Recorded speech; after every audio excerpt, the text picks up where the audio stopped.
effect is bigger in the regions than it is in the city. Thanks, Mr Sims. Senator Roberts, I believe you've got two final questions. Yes, on AER, please. Thank you. The AER exists to ensure energy consumers are better off now and in the future.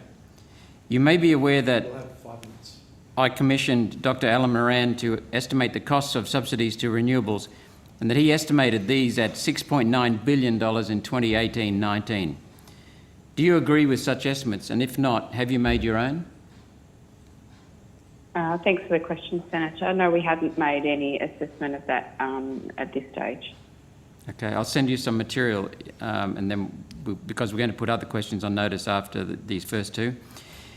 In earlier hearings, this is still part of the first topic, in earlier hearings, other regulatory agencies have said that renewables are now the cheapest source of energy, but at the same time they support the need for ongoing subsidies. Do you concur with this?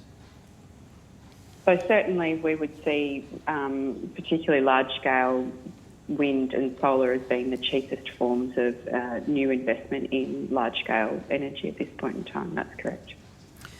Okay, second question. AEMO, in its integrated system plan for the national electricity market, identifies $17.4 billion of transmission investments by 2040 to accommodate its projections involving a doubling or trebling of rooftop solar, together with more than 26 gigawatts of new grid-scale renewables. AEMO's estimate identified projects amount to $17.4 billion and exclude most of the Snowy 2 costs.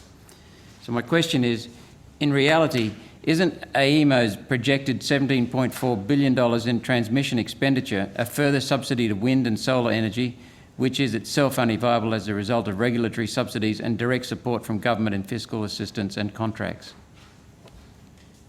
So my understanding, Senator, for the AEMO's integrated system plan is that the current actionable projects under that plan are probably closer to about $10 billion.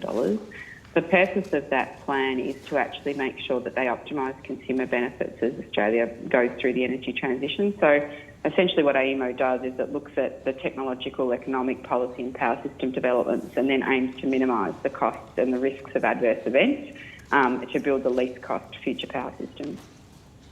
Okay. Thank you very much. Thank you, Chair. Thanks, Senator Roberts.